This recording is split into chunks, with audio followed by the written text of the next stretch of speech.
Hello friends, Umakant Yadav sir GS classes के इस online web portal में आप सभी मित्रों का बहुत बहुत स्वागत है।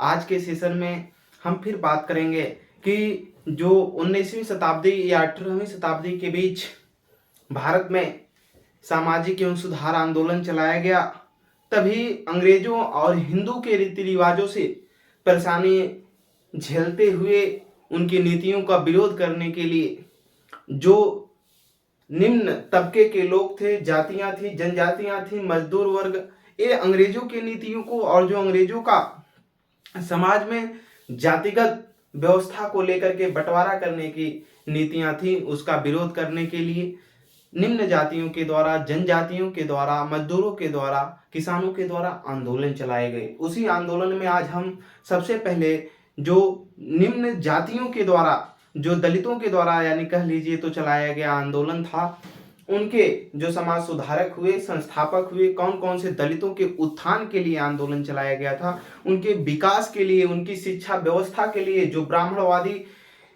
व्यवस्थाएं थी, ठीक उन सब चीजों को, पुरोहितावाद को खत्म करने के लिए जो आंदोलन चलाए गए, उसी आंदोलनों के विषय में आज हम आगे की तरफ बढ़ेंगे और पढ़ेंगे। सत्य शोधक समाज, पहला निम्न जातियों का आंदोलन में पहला आंदोलन जो आता है, सबसे चर्चित आंदोलन है, वो आता है सत्य शोधक समाज। आप सभी लोग जानते होंगे, सत्य शोधक समाज के बारे में पढ़े होंगे कक्षा 8 के 7, 8, 9 में जो भारत के महान व्यक्तित्व तो सामाजिक विज्ञान पढ़ाया गया होगा, उसमें आप पढ़े होंगे सत्य शोधक समाज के बारे में। इसके जो संस्थापक माने जाते हैं वो ज्योतिराव गोविंदराव फूले, जिनको ज्योतिबा फूले कहते हैं फुल फॉर्म में, ज्योतिबा राव फूले, ठीक, जिनका जन्म 1827 में पुणे महाराष्ट्र में हुआ था। ठीक, इन्होंने दलितों के उत्थान के लिए ठीक क्या किया था, सत्य शोधक समाज की स्थापना किया था। अब ये जो सत्य शोधक समाज आंदोलन चलाया गया था, ये 1873 में बंबई में स्टार्ट किया गया था। कहाँ? 1873 बंबई में स्टार्ट किया गया था। जिसका उद्देश्य क्या था?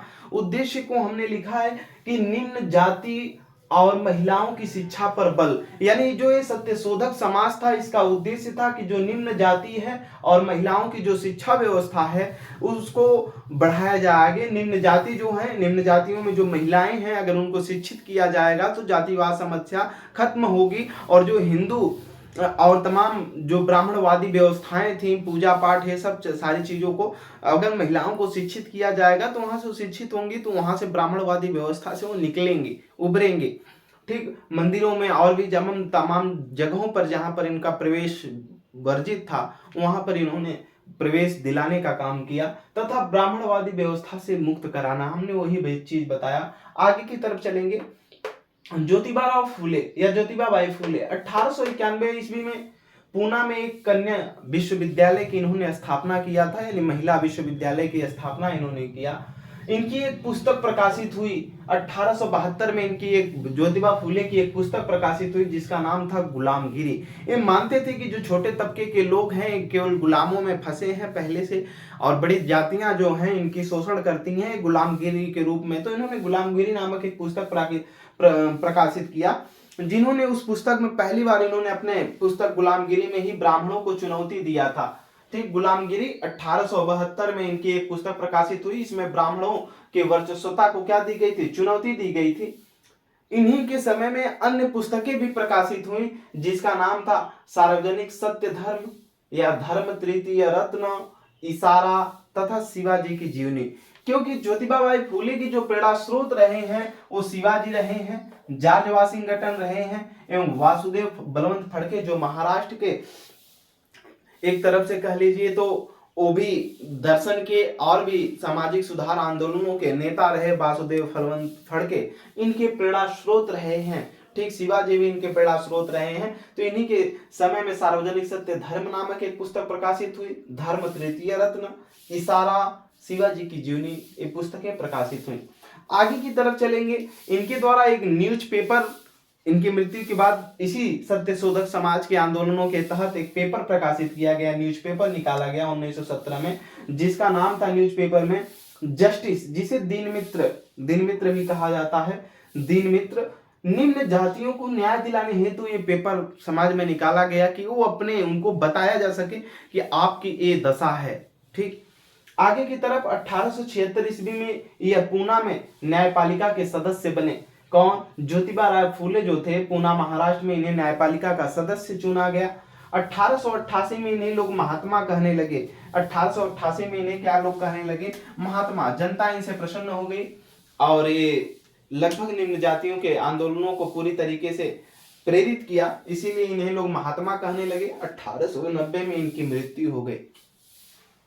1920 से 30 के जो समय रहा है, इसमें केशव राव जेठे तथा दिनकर राव, केशव राव जेठे तथा दिनकर राव, ये जो दोनों व्यक्ति थे, ये इस आंदोलन का नेतृत्व किए थे। इसके बाद इनकी मृत्यु जब हो गई 1890 में ज्योतिबा फूले की, तो उसके बाद जो है शंकर राव जाधव ने बहुजन समाज की स्थापना किया और बहुजन समाज की स्थापना करने के साथ साथ इन्होंने निम्न जातियों के लिए भी वही शिक्षा व्यवस्था, वही आंदोलन व्यवस्था जारी रखा।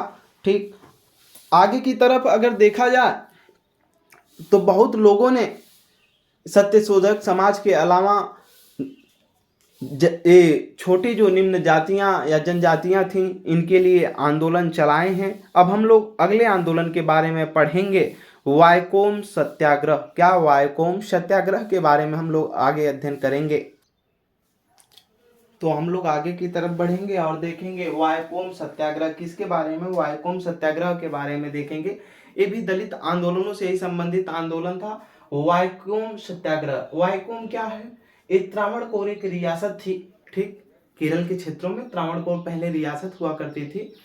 त्रावणकोर रियासत का एक गांव था वायकोम, वहां पर यह आंदोलन चलाया गया दलितों के लिए। ठीक, इन 1924 में इन केरल में। ठीक, जिसका उद्देश्य था, यह निम्न जाति के लोगों को मंदिरों में प्रवेश पर प्रतिबंध की वजह से चलाया गया था। निम्न जातियों को पहले मंदिरों पे पूजा पाठों में प्रतिबंध लगाया गया था। हिंदू रीति रिवाजों, ब्राह्मण जो व्यवस्था थी ब्राह्मणवादी, इनके द्वारा पूजा पाठ करने के लिए रोक लगाया गया था। तो उसके लिए ये वायकोम सत्याग्रह चलाया गया था।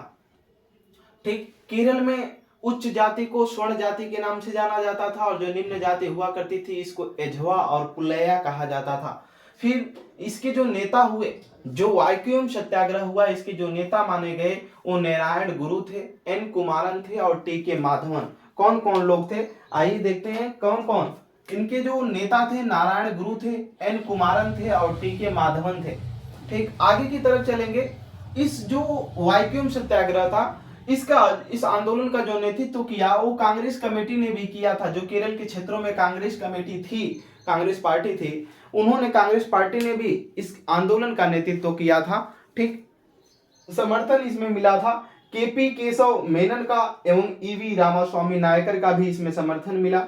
ये उस समय के बड़े सुधारवादी आंदोलनकर्ता थे, नेतृत्वकर्ता भी थे।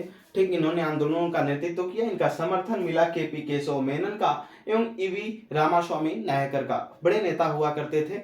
1925 में फिर समय बीता और 1925 का जब समय आया तो इसमें शामिल हुए महात्मा गांधी जी, और वो केरल गए और केरल जाने के बाद वहाँ की जो महारानी थी, वहाँ के महारानियों से उन्होंने समझौता किया और कहा कि जो निम्न जाति के लोग हैं इनको मंदिरों में प्रवेश दिया जाए, इनको भी इनके समानता का अधिकार मिलना चाहिए। ठीक, तो इस प्रकार से ये वायकोम सत्याग्रह समाप्त होता है। आज के लिए इतना ही। उमाकांत यादव सर जी इस क्लासेज में जुड़ने के लिए आप सभी मित्रों का बहुत बहुत स्वागत, धन्यवाद। ज़्यादा से ज़्यादा हमारे चैनल को शेयर करें, लाइक करें, एक दूसरे तक सेंड करें और आप प्रैक्टिस सेट प्रीवियस ईयर के क्वेश्चनों को करते रहें। कहीं कोई दिक्कत परेशानी होती है कमेंट सेक्शन में हमें ज़रूर बताएं। ज़्यादा से ज़्यादा हमारे चैनल को शेयर करें। आज के लिए इतना ही, धन्यवाद।